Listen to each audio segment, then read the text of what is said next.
Supreme court ने आज से एसबीआई को कहा कि आप कल तक 24 घंटे के अंदर चंदे का पूरा हिसाब चुनाव आयोग को दीजिए। चुनाव आयोग 15 तारीख तक उसको अपने वेबसाइट पर डाल देगा। आपको जानकर हैरानी होगी कि 16,500 करोड़ का ये पूरा मामला है। ये चंदा जो है सिर्फ 2018 से लेकर 2024 तक, मतलब सोचिए 18 से 24 के बीच में, मतलब 6 साल में 16,500 करोड़ का चंदा पॉलिटिकल पार्टियों को मिला। इस दौरान के आंकड़े हैं कि 6,000 करोड़ का चंदा बीजेपी को मिला, लगभग 1,000 करोड़ का चंदा कांग्रेस को मिला, 1,100 के आसपास का चंदा ममता बनर्जी को मिला। उसके बाद नवीन पटनायक भी बड़े लाभार्थी हैं, थोड़ा बहुत डीएमके को भी मिला है। लेकिन सोचिए, बीएसपी को चंदा नहीं मिलता है, आरजेडी को चंदा नहीं मिलता है, सपा को चंदा नहीं मिलता है, हेमंत सोरेन को चंदा नहीं मिलता है जो मुख्यमंत्री हैं, यहां तक कि नीतीश कुमार की पार्टी को भी मामूली चंदा मिलता है। तो ये है इस देश के बड़े धन्ना सेठों का असली चाल चरित्र और चेहरा। और सोचिए क्या पॉलिसी बना दी गई थी इलेक्टोरल बॉन्ड के जरिए कि जो चंदा आएगा, जो दे रहा है और जो ले रहा है, उसके बारे में जानकारी गुप्त रहेगी। चंदा कितना मिला ये तो पता चल सकता है, लेकिन किसने दिया ये नहीं पता चलेगा। अब सुप्रीम कोर्ट ने इसको असंवैधानिक कहा है। सोचिए, आप कल्पना कीजिए कि आज जो ये फैसला सुप्रीम कोर्ट का आया है, और अगर मायावती प्रधानमंत्री होती और बीएसपी की सरकार होती, लालू यादव प्रधानमंत्री होते, अखिलेश यादव होते, मुलायम सिंह यादव मान लिए होते, तो टीवी अखबार क्या कर रहा होता। मैं अभी देख रहा था श्वेता सिंह का एक वीडियो, में टीवी देखता ही कम हूं। श्वेता सिंह कह रही हैं कि 16,500 करोड़ के चंदा का पूरा जानकारी देनी पड़ेगी जो पॉलिटिकल पार्टियों को मिला है। सबसे ज्यादा चंदा बीजेपी को मिला है। अच्छा, आप जानना नहीं चाहेंगे कि सुप्रीम कोर्ट में क्या क्या हुआ? सुप्रीम कोर्ट में एसबीआई कह रही थी कि हमें जून तक का वक्त दिया जाए। तब सुप्रीम कोर्ट ने कहा कि क्यों, आपने तो मुझे जानकारी दे रखी है कि सारी जानकारी सीलबंद लिफाफे में मुंबई ऑफिस में पड़ा हुआ है, आप मुझे जानकारी दे दीजिए जो जानकारी मांग रहा हूं।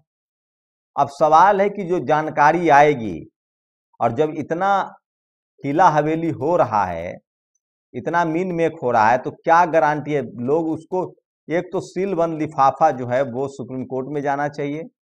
खैर देखते हैं। 15 तारीख के शाम 5 बजे पुण्य प्रसून वाजपेयी ने इसको हेडर दिया है, मैं नहीं कह रहा हूं, पुण्य प्रसून वाजपेयी ने, कि 15 तारीख शाम 5 बजे इस देश के सबसे बड़े स्कैम का खुलासा होगा। सवाल है कि 16,000 करोड़ का इतना मोटा चंदा कंपनियां क्यों देती है?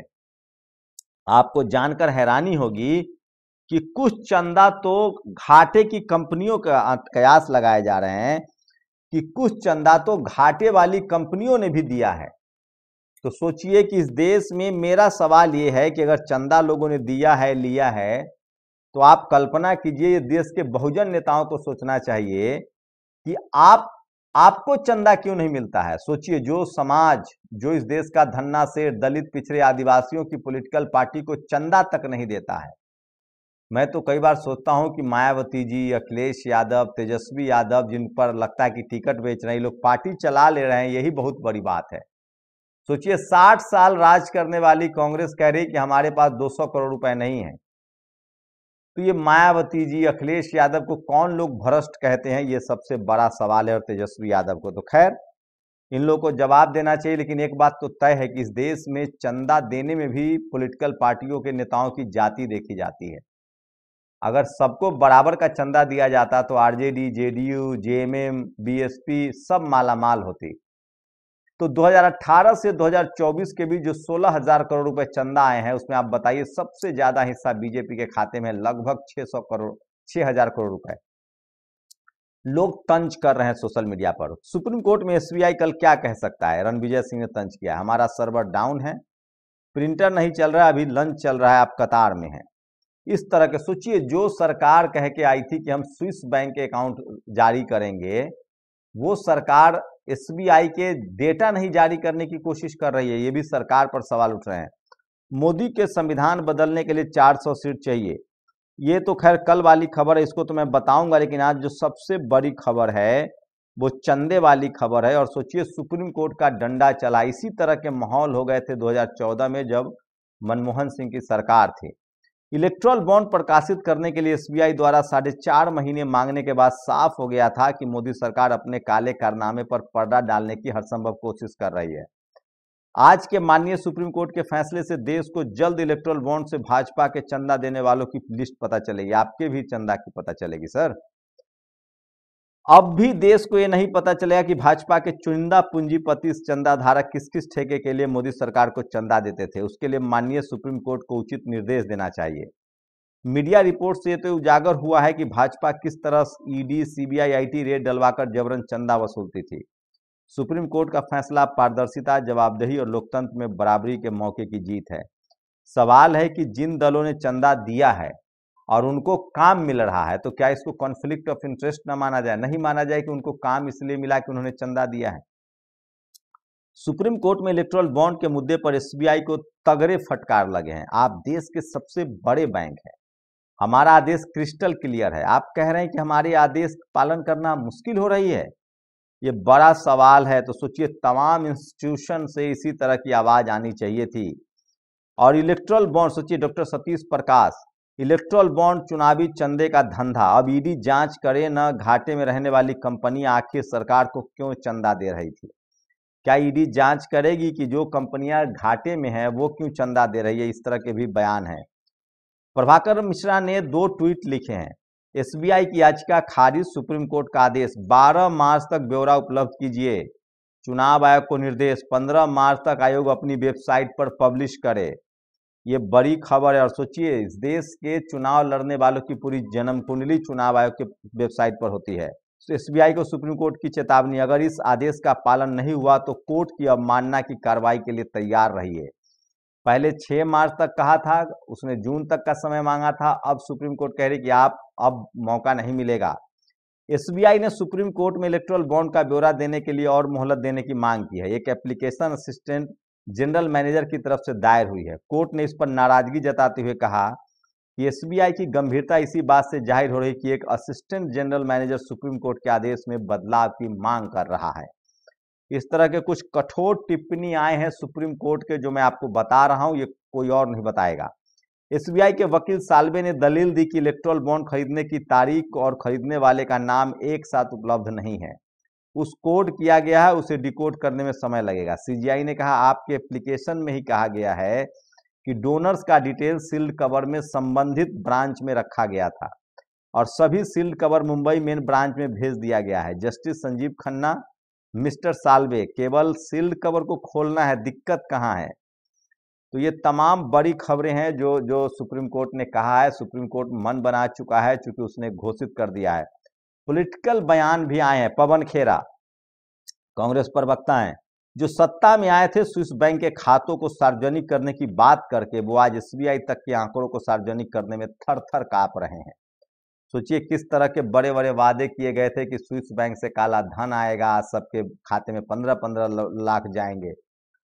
दोगलापन की पराकाष्ठा देखिए। जेएमएम का जमतारा ने ट्वीट किया, जो पार्टी सत्ता में आते ही स्विस बैंक की सारी जानकारियां देशवासियों को देने वाली थी, उसे आज स्टेट बैंक की जानकारी देने में आफत हो रही है।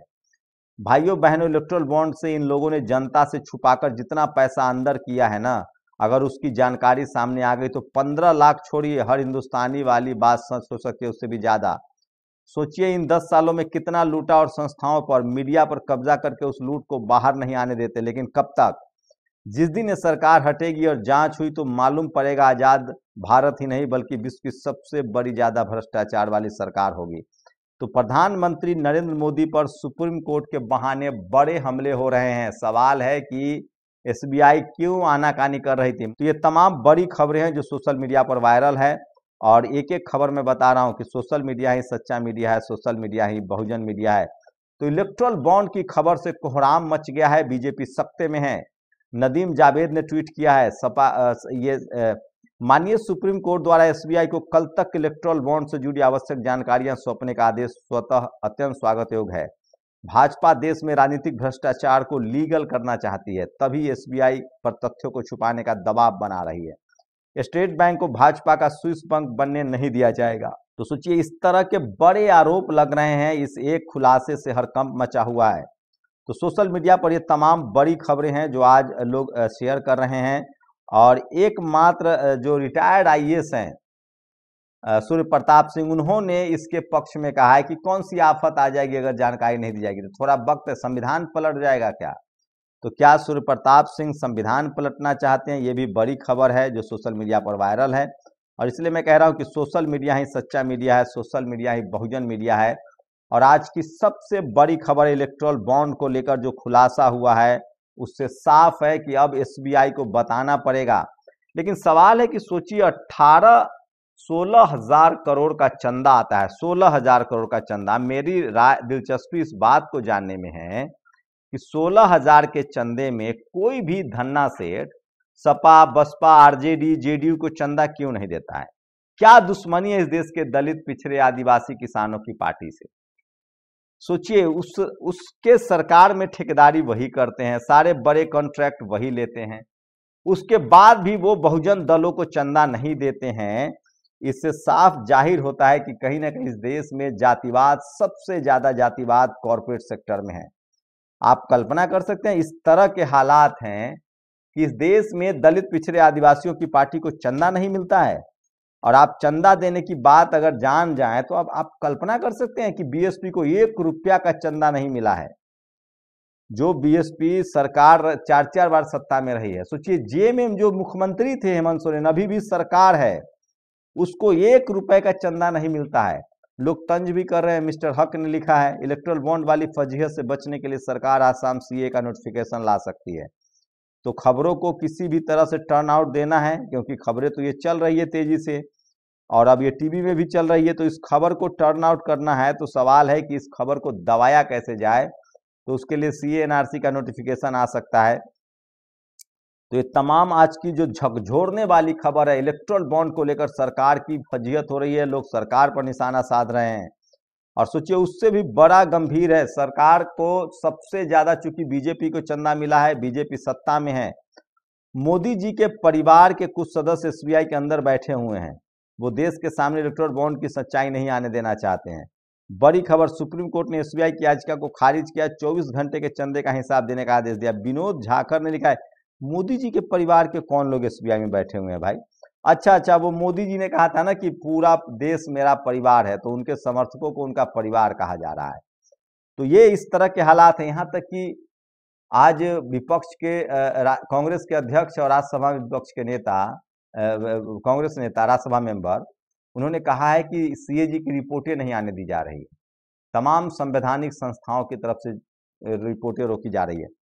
न्यू इंडिया की यह कैसी तस्वीर है जो देश में करोड़ों बेरोजगार नौकरी के लिए भटक रहे और केंद्र सरकार के 78 विभागों में 9 लाख नौकरियां खाली है। तो आज की सबसे ज्यादा बड़ी खबर इलेक्ट्रल बॉन्ड को लेकर है। और इसको लेकर जिस तरह से कयास लगाए जा रहे हैं, जिस तरह से लोग प्रतिक्रिया दे रहे हैं, उससे सरकार की मुश्किल जो है वो बढ़ती हुई दिख रही है। तो ये सबसे बड़ी खबर बता रहा हूं कि आज इलेक्ट्रल बॉन्ड को लेकर सबसे बड़ी खबर है, सबसे भयानक खबर है। और सरकार को अब सरकार को लोग कटघरे में घेर रहे हैं, और कटघरे में इसलिए घेर रहे हैं क्योंकि सबको पता है कि ये जो चंदा है वो सबसे ज्यादा बीजेपी को मिला। अब तक के जो आंकड़े आ रहे हैं उसमें 6,000 करोड़ का चंदा मिला है। श्रीनिवास ने ट्वीट किया, वादा था स्विस बैंक से काला धन लाएंगे, हरकत देखो, एसबीआई के पीछे छुपने को मजबूर है, नारा है हम कागज नहीं दिखाएंगे। तो वो तमाम नारे हैं जिसको लेकर लोग उन पर अब तंज कर रहे हैं। और इस समय की सबसे बड़ी खबर है जो मैं आपको बता रहा हूं, इसलिए कह रहा हूं कि सोशल मीडिया ही सच्चा मीडिया है, सोशल मीडिया ही बहुजन मीडिया है। तो सोचिए, ये बड़ी खबर है। सवाल है कि इलेक्ट्रल बॉन्ड को लेकर एसबीआई इतना आनाकानी क्यों कर रही है। और अब जब सुप्रीम कोर्ट ने कह दिया है तो अब तो आपको दिखाना ही पड़ेगा। और सोचिए, लोकसभा चुनाव से पहले इलेक्ट्रल बॉन्ड की लिस्ट बढ़ाएगी पॉलिटिकल पार्टियों की मुश्किलें, एसबीआई खोलेगा पूरा कच्चा चिट्ठा।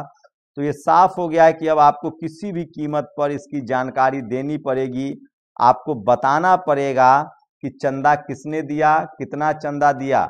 बात सबसे बड़ा सवाल मेरा तो यही है कि आखिर चंदा किसी दूसरी पार्टी को, जो दलित पिछड़े आदिवासी वाली पार्टी है, उसको क्यों नहीं मिलता है बताइए।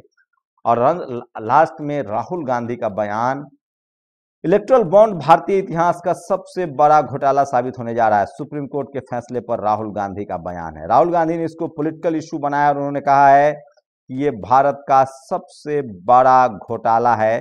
क्या आप इससे सहमत हैं? लेकिन मेरा सवाल आपसे यही है कि दलित पिछड़े आदिवासियों की पार्टी को ये धन्ना सेठ जो सत्ता में है उसको भी चंदा क्यों नहीं देते हैं? सोचिए इस देश में जातिवाद की जड़ें कितनी गहरी है। लेकिन ये बहुजन नेताओं को सोचना चाहिए, जो आपको चंदा नहीं देता है वो आपको वोट देता होगा कि आप सीएम पीएम बन जाइए। शुक्रिया। नेशनल दस्तक की आपसे गुजारिश है कि अगर इसको बचाना चाहते हैं तो नेशनल दस्तक को सब्सक्राइब करने के लिए रेड कलर के सब्सक्राइब बटन को दबाएं, फिर बेल आइकन की घंटी दबाएं। नेशनल दस्तक को बचाने के लिए बहुत जरूरी है कि हर खबर को शेयर करें, लाइक करें, कमेंट जरूर करें।